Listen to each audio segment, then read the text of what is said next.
Hello friends, welcome to my channel. આજે આપણે બનાવીશું કોથંબીર વડી. જો તમે મારી ચેનલ પર નવા હો તો મારી ચેનલને સબસ્ક્રાઈબ કરજો, જેથી આવનારી નવી વિડીયોની નોટિફિકેશન તમને સૌથી પહેલાં મળી શકે. તો ચાલો આપણે રેસીપી સ્ટાર્ટ કરીશું. તો સૌપ્રથમ આપણે અહીંયા મેં બેસન લીધું છે. 1 કપ બેસન છે અને 1/4 કપ જેટલો ચોખાનો લોટ છે. સાથે આદું અને લસણની પેસ્ટ લીધી છે અને અજમો લીધો છે. હવે આપણે આમાં સફેદ તલ નાખીશું. તો સફેદ તલ તમારે 2 થી 3 ચમચી જેટલા નાખવાના. સ્વાદ પ્રમાણે મીઠું, અડધી ચમચી જેટલી હિંગ અને અડધી ચમચી જીરું છે એ નાખીશું.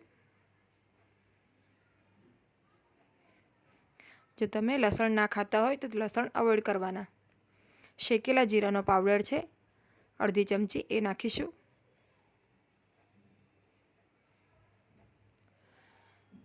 અડધી ચમચી લાલ મરચું પાવડર, અડધી ચમચી હળદર પાવડર,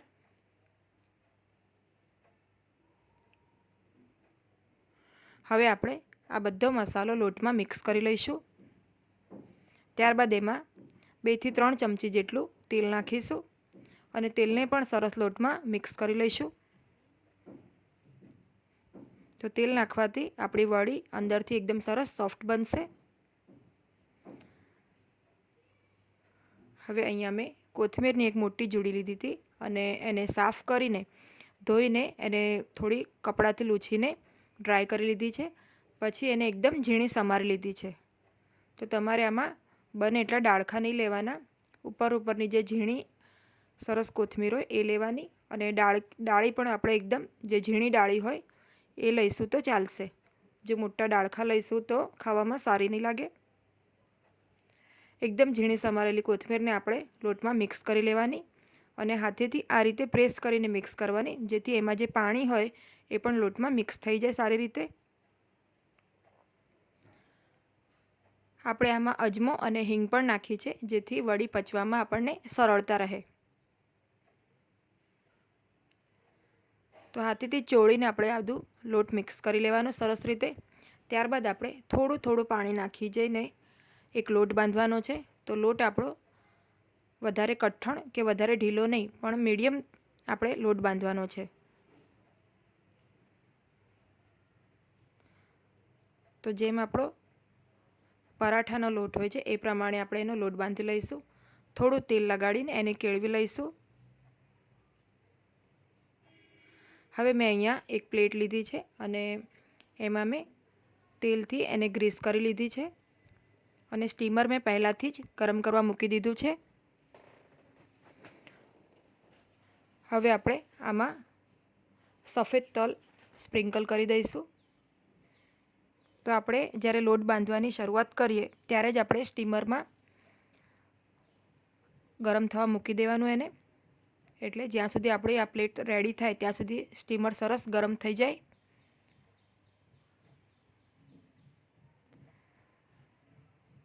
હવે આપણે જે લોટ બાંધેલો છે આપણો એને આ રીતે તેલવાળો હાથ કરીને અથવા તો પાણીવાળો હાથ કરીને આપણે સ્પ્રેડ કરી દેવાનું છે. તો થાળીમાં સરખી રીતે આપણે લોટને સ્પ્રેડ કરી દઈશું. તો થિકનેસ આપણે અડધી ઇંચ જેટલી જ રાખવાની છે, એનાથી વધારે નથી રાખવાની. અને ઉપરનું લેવલ આપણે કોઈ સ્પેચ્યુલાની મદદથી અથવા તો વાટકીની નીચેની સરફેસની મદદથી સરખું કરી લેવાનું લેવલ. અને હવે આપણે આની ઉપર પણ સફેદ તલ સ્પ્રિંકલ કરવાના છે. તો સફેદ તલ આમ ઉપર નીચે નાખવાથી દેખાવમાં પણ ખૂબ જ સરસ લાગે છે અને ટેસ્ટમાં પણ ખૂબ જ સરસ લાગે છે. હવે આપણે આને કોઈ ચમચીની મદદથી અથવા તો વાટકીની મદદથી આપણે થોડું થોડું પ્રેસ કરી દઈશું, જેથી જે સફેદ તલ છે એ આપણા વડીમાં બરાબર ચોંટી જાય.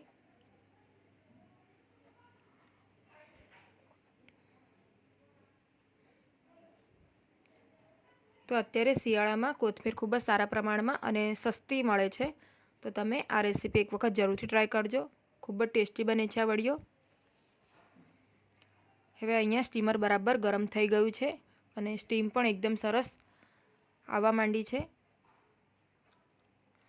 તો સ્ટીમરમાં મેં આ રીતે એક સ્ટેન્ડ મૂક્યું છે અને એની પર આપણે વડીવાળી થાળી મૂકી દઈશું.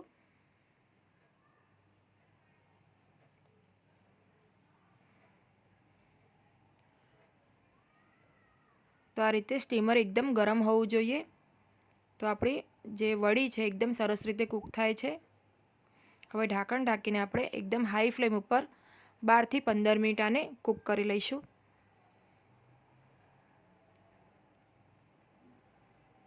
તો અત્યારે 12 થી 15 મિનિટ બાદ આપણે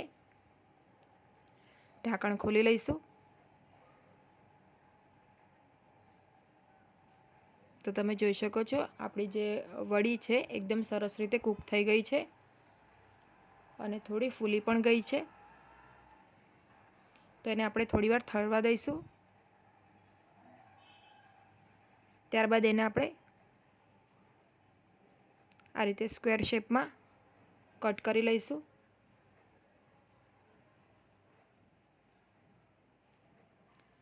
તો તમે જોઈ શકો છો એકદમ પરફેક્ટ આપણી વડી તૈયાર થઈ છે. સરસ રીતે કૂક પણ થઈ ગઈ છે અને સફેદ તલ પણ ખૂબ જ સારા દેખાય છે. તો હવે આપણે આને તળવાની છે. તો તમે ઈચ્છો તો આને શેલો ફ્રાય પણ કરી શકો છો, એટલે કે તવી ઉપર થોડું તેલ નાખીને બંને સાઈડથી શેકી પણ શકો છો, અથવા એને ડીપ ફ્રાય પણ કરી શકો છો. તો આપણે આને ડીપ ફ્રાય કરીશું. તો અહીંયા મેં તેલ ગરમ કરવા મૂકી દીધું છે. તેલ આપણું સરખું ગરમ થઈ જાય ત્યારબાદ આપણે આને તળી લઈશું. તો મીડિયમ ફ્લેમ ઉપર આપણે આને તળી લઈશું. આપણી વડી ઓલરેડી કૂક થયેલી છે, ખાલી ઉપરનું લેયર ક્રિસ્પી થાય ત્યાં સુધી જ આપણે એને તળવાની છે.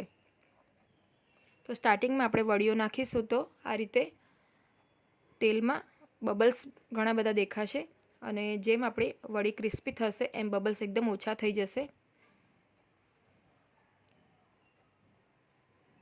તો આપણે એકદમ વધારે એકસાથે વડીઓ નથી નાખવાની. આ રીતે તેલમાં બરાબર વડી આ રીતે તેલમાં ડૂબી શકે એ રીતે એટલી જ વડીઓ નાખવાની છે એક બેચમાં.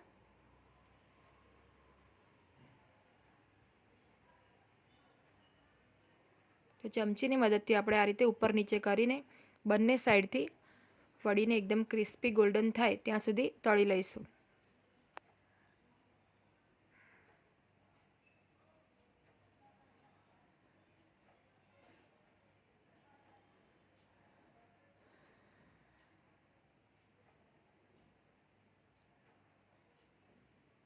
તો હવે વડીનો કલર સરસ ગોલ્ડન થઈ ગયો છે અને દેખાવમાં પણ એકદમ સરસ ક્રિસ્પી થઈ ગઈ છે આપણી વડીઓ.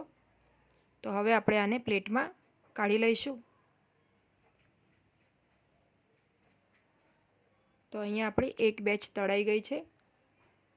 હવે હું બીજી બેચ પણ આ રીતે તળી લઉં છું.